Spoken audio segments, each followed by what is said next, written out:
Good morning viewers. আজকে সত্যিই প্রকৃতি দেবী প্রসন্ন আমাদের ওপর।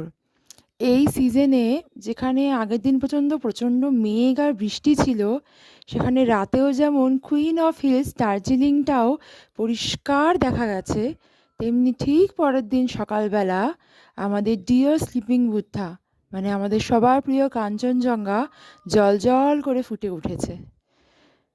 সূর্যোদয়ের এই সুন্দর সময় আমরা দারুণ একটা মুহূর্ত এনজয় করছি। সামনে দেখা যাচ্ছে আমাদের সবার প্রিয় কাঞ্চনজঙ্ঘা। আর যে শহরটা এখন সবে ঘুম থেকে জেগে উঠছে, সেটা আমাদের প্রিয় দার্জিলিং শহর।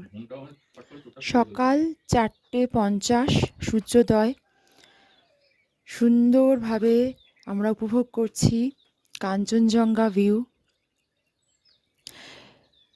চলে এসেছে আমাদের চা, গরম গরম চা, আর সামনে ব্যালকনিতে বসে কাঞ্চনজঙ্ঘা।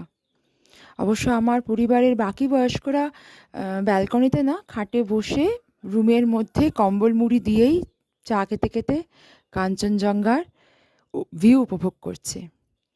অসাম অসাম, যেটার জন্য মেনলি দাওয়াই পানি বিখ্যাত, সেই দুটো জিনিসই টোটালি ফুলফিল হয়ে গেল।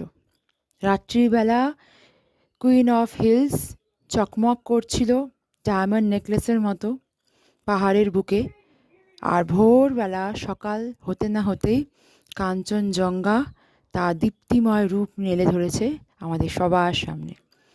আপনাদের সঙ্গে এটা শেয়ার করতে পেরে খুব আনন্দিত।